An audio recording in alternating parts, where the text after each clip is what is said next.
আবারও বলছি, কারো যদি ফসল আবাদ করতে গিয়ে যেটা ধারের ঋণে পড়ে যায়, যেটা ঋণে পড়ে যায়, যেটা কর্জে চলে আসে, যে সে কর্জ করে ধান মানে আবাদ করতে করতে তার এমন একটা অবস্থা হয়েছে, তার পুঁজি পাটা সব শেষ। এখন কি করতে হয়েছে? তাকে কর্জ নিতে হয়েছে, ধার নিতে হয়েছে।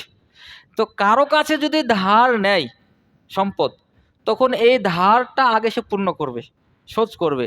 এরপর বাকি যে অর্থ থাকছে, যেই সম্পদ থাকছে, পূর্ণ সম্পদের আপনার 20-এর 1 অথবা 20-এর 2 তারা কি করবে? অসর বের করবে।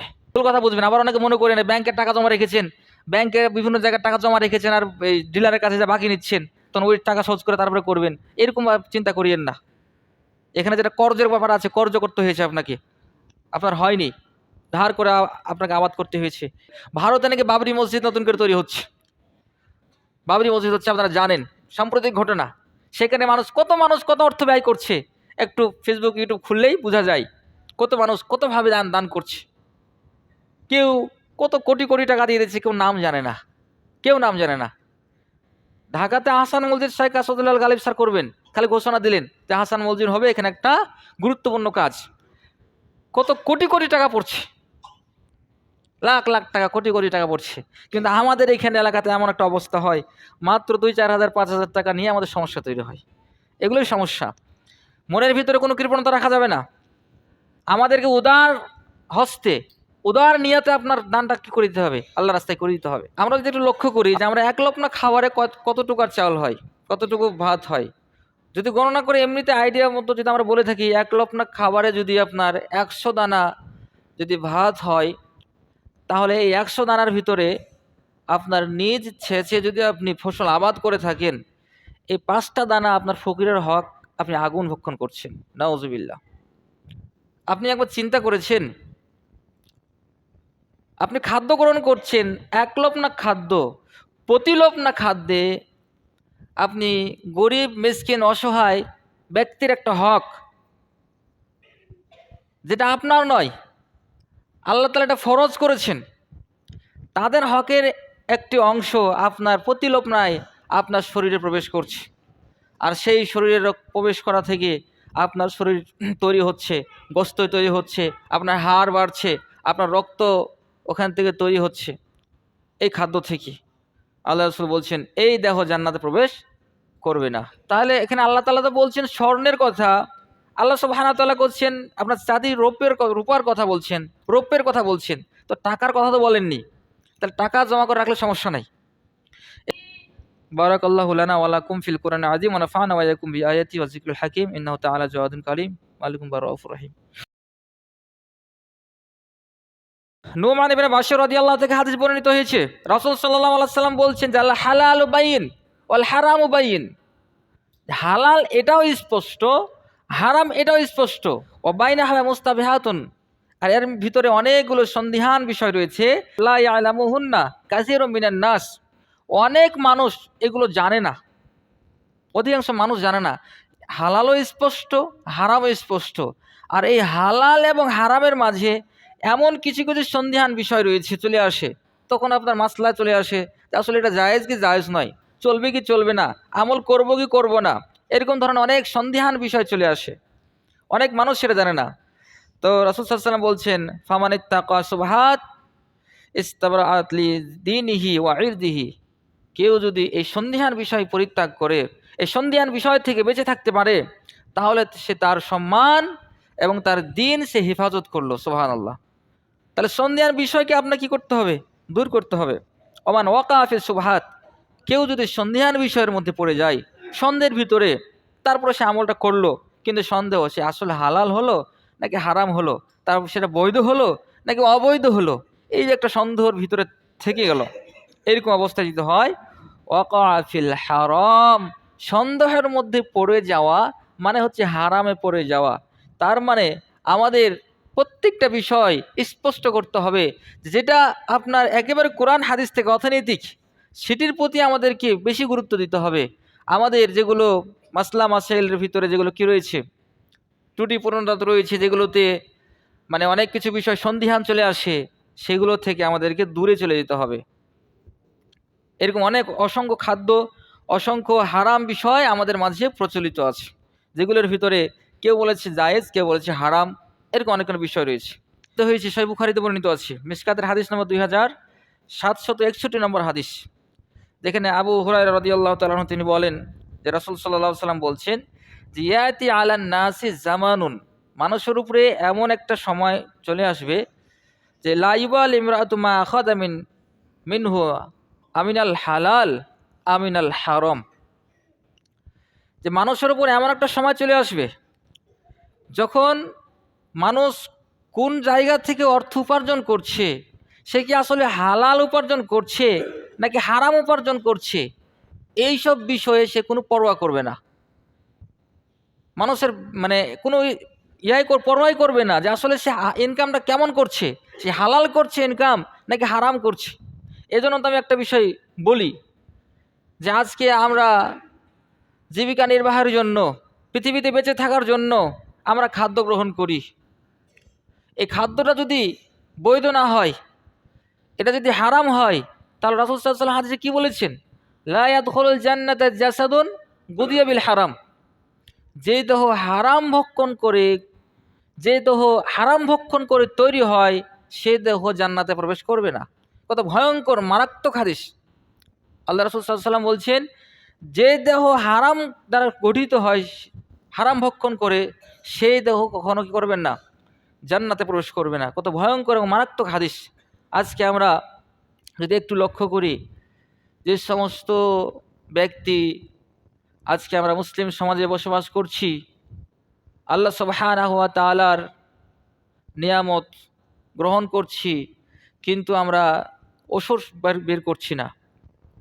ওসর, যাকাত এবং কি সূরা তাওবার ভিতরে আল্লাহ সুবহানাহু ওয়া তাআলা বলছেন যে ওয়াল্লাযিনা ইয়াকনিজুনা যাহাবা ওয়াল ফিজ্জাতা, যারা স্বর্ণ এবং চাঁদি জমা করে রাখে।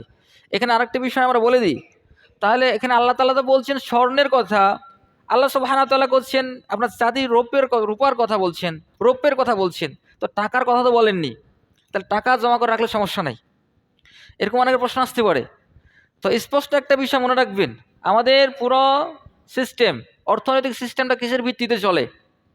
সম্পূর্ণ অর্থনৈতিক সিস্টেম, আপনি ডলার বলেন, টাকা বলেন, যেগুলো আছে আরও ইত্যাদি ইত্যাদি, যত দেশে যত নাম রয়েছে, যত টাকা, এগুলো সম্পূর্ণটাই আপনার চাঁদির ভিত্তিতে চলে, রূপার ভিত্তিতে চলে। রূপার মূল্যের সাথে দেশের মূল্যের ব্যাপারে পার্থক্য তৈরি হয়। এই জন্য তো বাংলাদেশের টাকার মূল্য আর অন্য দেশের টাকার মূল্যের পার্থক্য থাকে, এগুলো এভাবে থাকে। তো এটা বুঝতে হবে। তার মানে আল্লাহ সুবহানাহু ওয়া তাআলা এখানে সোনা এবং চাঁদির কথা বলছেন, মানে আপনার টাকার কথাই বলছেন। আপনার কাছে যে ঘরের সম্পদ, যেগুলো ব্যাংক ব্যালেন্স তৈরি করে রেখেছেন, এই সব সম্পদের কথাই আল্লাহ সুবহানাহু ওয়া তাআলা বলছেন। যারা একনিজুনা, যারা জমা করে রাখে, সম্পদ জমা করে রাখে, আযাবাল ফিজ্জাতা ওয়ালা ইউনফিকুনাহা ফি সাবিলিল্লাহ, কিন্তু তারা এর থেকে আল্লাহ সুবহানাহু ওয়া তাআলার রাস্তায় ব্যয় করে না, খরচ করে না। ব্যয় করে না মানে আল্লাহ তাআলার রাস্তায় ব্যয় করে না। এদের কথা বলছেন যে ফাবাশশিরহুম বিআযাবিন আলিম, এই সমস্ত ব্যক্তিদেরকে জাহান্নামের কঠিন শাস্তির কথা বলে দাও। তাহলে আল্লাহ সুবহানাহু ওয়া তাআলা এখানে কত সুন্দরভাবে বলে দিলেন, জমা করে রাখে, ব্যয় করে না, কৃপণ, যাদের হাতটা কৃপণ থাকে, এদের কথাই বলছেন। আজকে আমরা দিনের ব্যাপারে কিছু কথাবার্তা বললে, মসজিদের উন্নয়নের ব্যাপারে কিছু কথাবার্তা বললে আমরা হট্ট গণ্ডগোল করি, আমাদের মন মানসিকতা এরকম হয়ে যাচ্ছে।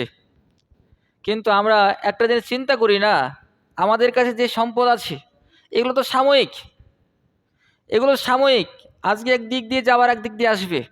আপনি যদি এগুলো ভালো কাজে ব্যয় করে যেতে পারেন, তাহলে এটাই আপনার নেকির কাজে, আপনার যে আমল নামা কিয়ামতের মাঠে পাপ এবং পুণ্যের যে ওজন করা হবে, নেকির পাল্লাটা আপনার ভারী করবে। আল্লাহ সুবহানাহু ওয়া তাআলা সূরা আলে ইমরানে কি বলছে একটু দেখুন, 180 নম্বর আয়াত।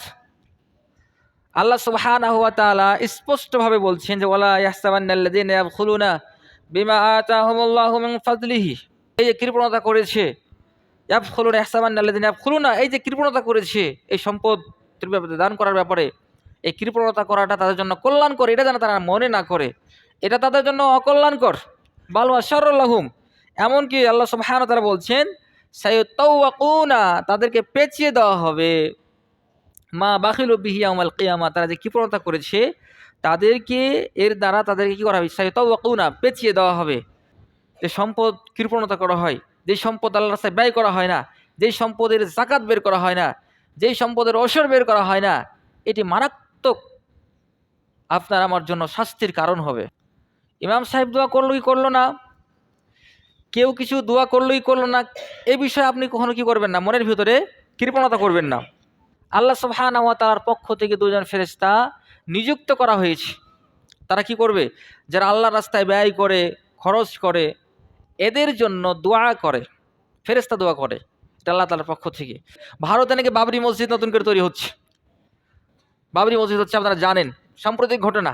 সেখানে কত মানুষ কত অর্থ ব্যয় করছে, একটু ফেসবুক ইউটিউব খুললেই বোঝা যায় কত মানুষ কতভাবে দান করছে।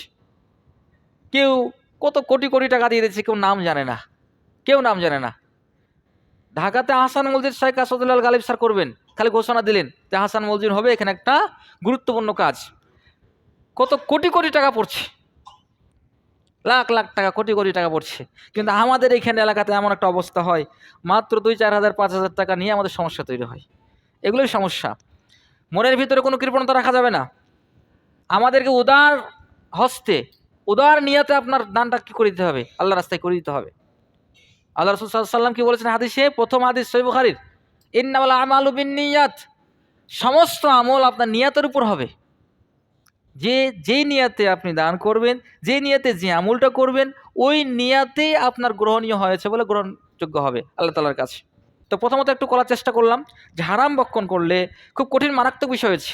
যেহেতু ওসর জাকাত এটা আপনার ঘরে আসছে, আপনি তুলছেন, আপনি সাময়িক আপনাকে মালিকানা দেওয়া হয়েছে, কিন্তু ফসল কর্তন করার সময় এটাকে আপনাকে আলাদা করে দিতে হবে। ফসলের জাকাত যেটা সে বের করে দিতে হবে। ওখান থেকে একটি দানা যদি আপনার ঘরে থেকে যায়, যদি আপনি সঠিকভাবে সেটা বের না করেন, তাহলে আল্লাহ সুবহানাহু ওয়া তাআলার পক্ষ থেকে যে ফরজ বিধান, আপনি ওসরের বিধান, এই ওসর জাকাতের বিধানটাকে আপনি কি করছেন, লঙ্ঘন করেছেন। এই জন্য আপনি সেই খাদ্য যদি আপনার ফসল থেকে এই জাকাতের বিধানটাকে আলাদা না করেন, তাহলে আপনার খাদ্য হারাম বলে বিবেচিত হবে। আর হারাম বলে যদি আপনার খাদ্য বিবেচিত হয়, তাহলে সেই দেহ জান্নাতে প্রবেশ করবে না। খুব সহজ কথা। এরপরে আপনাদেরকে যদি আরও ধ্বংসাত্মক বিষয়গুলো নিয়ে অনেক কথা আছে, সংক্ষিপ্তভাবে একটু বলে দিই যে কারণ ধ্বংস হয়ে গেছিল, মাটির নিচে চলে গেছে। তার বয়স কয়েকটি কারণ তাফসীর কারকগণ উল্লেখ করেছেন। ফাকাসাফনা বিহি ওয়া বিদারিল আরদ, আল্লাহ সুবহানাহু ওয়া তাআলা কাশাসে বলে দিয়েছেন যে এই যে কারণ ছিল কোটি কোটি টাকার মালিক, কোটি কোটি বিলিয়ন মিলিয়ন, আমি কি বলবো, তার যে সম্পদের কথা ভূমিকা দেওয়া হয়েছে এটা আপনারা জানেন। প্রায় কিছু কিছু তাফসীরে বলছেন যে 60টি উট লাগতো গ্রহণ করতে তার চাবিগুলো। সেই যুগের কত গোডাউন ছিল, কত তার ধন সম্পদ ছিল, কত ব্যাংক ব্যালেন্স ছিল, সেটা কারণ নিজেও জানতো না এতগুলো। তো এক পর্যায়ে যখন তাকে বলা হলো জাকাতের বিষয়, যেগুলো আল্লাহর পথে ব্যয় করতে হবে, মুসা আলাইহিস সালামের পক্ষ থেকে তখন দাওয়াত গেল, কারণের কাছে চাস্তো ভাই কারণ এগুলো ব্যয় করতে হবে, সে তখন কৃপণতা করলো। প্রথমে দেওয়ার কথা স্বীকার করেছে, হ্যাঁ দিয়ে দেবো, সমস্যা কি, আল্লাহর পদ্ধতিতে দেবো, সমস্যা নাই, দিয়ে দেবো। কিন্তু যখন সে ক্যালকুলেশন করতে লাগলো, তখন সে এটার প্রতি একটা বিশাল বড় দেখা যাচ্ছে যে 100 গোডাউনের মধ্যে আমার 5টা গোডাউনে চলে যাচ্ছে বা 3টা গোডাউনে চলে যাচ্ছে, তো এটা তো অনেক বিশাল একটা অর্থ। তখন সে কৃপণতা করলো, আর দিল না।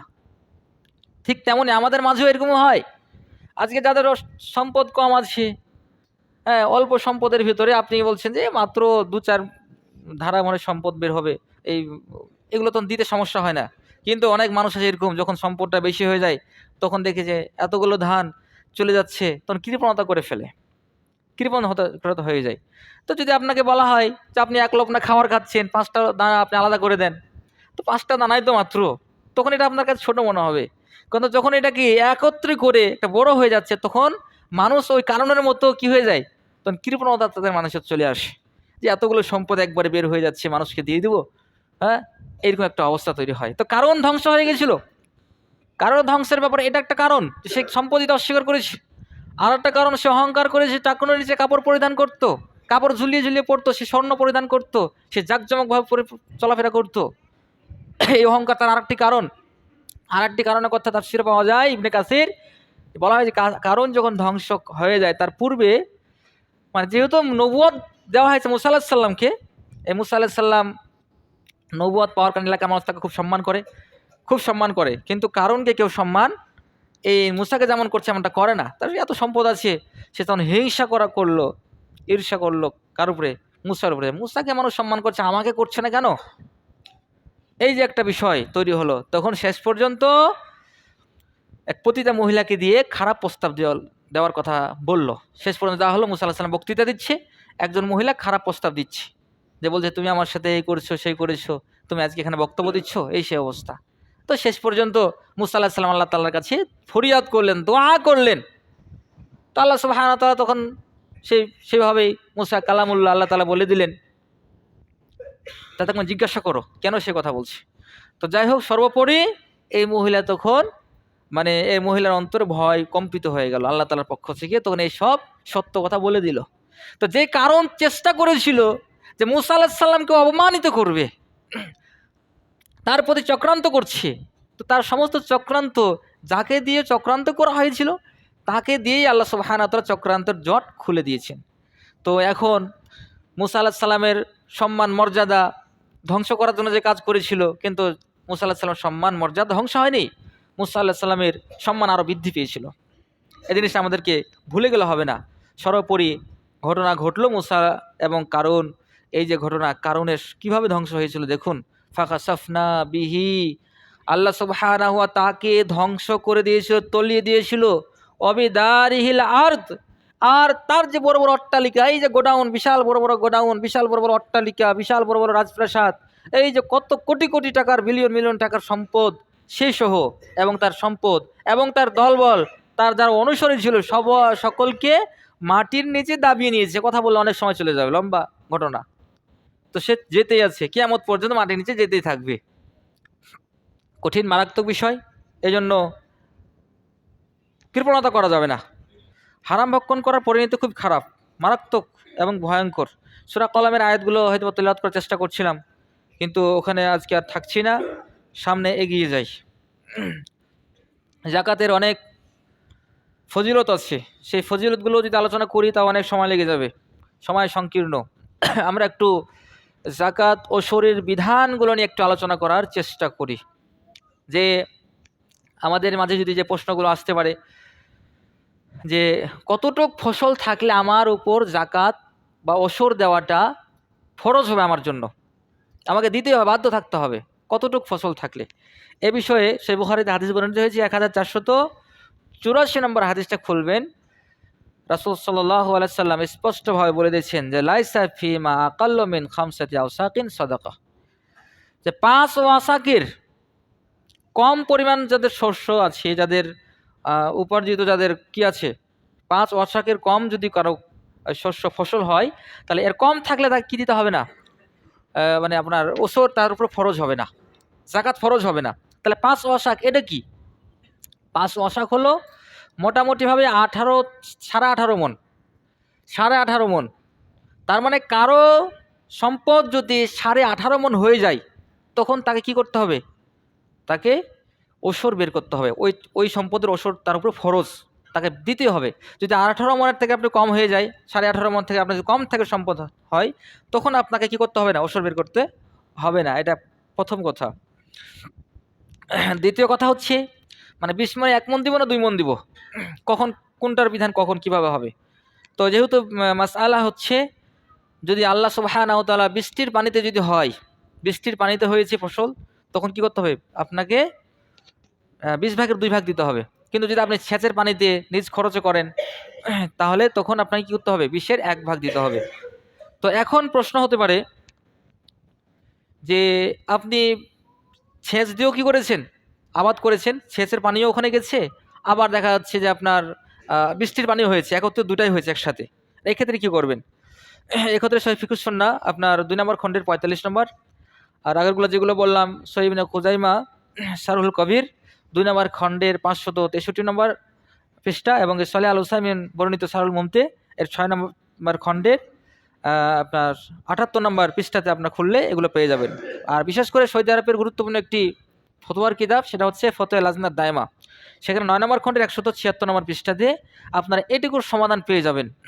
সেটা হলো যে আপনার সেচ এবং কি যদি বৃষ্টির পানি এবং সেচের পানি যদি মিশ্রণে হয়, তাহলে আপনাদের সমাধান হচ্ছে আপনি চিন্তা করবেন, একটু লক্ষ্য করবেন, একটু কিয়াস করবেন যে আপনার কোনটা বেশি প্রয়োজন হচ্ছে।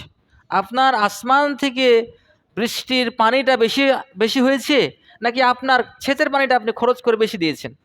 যদি যদি এমনটা মনে হয় আসমানের পানি কম, আল্লাহর পক্ষ থেকে বৃষ্টির পানি কম ছিল, আপনি সেচের পানি দিয়ে বেশি চাষ করেছেন, তখন আপনি কি করবেন? এই সেচের অনুযায়ী 20 ভাগের 1 ভাগ দিবেন। আর যদি মনে হয় যে আমি সেচ কম দিয়েছি, আমার খরচ কম করেছি, কিন্তু আসমানের পানি বেশি হয়েছে, তখন আপনি 20-এর 2 দিবেন। এটাই ফরজ। আর ফরজ বিধান কৃপণতা করবেন না। আর ফসলের যাকাত কখন ফরজ হয়?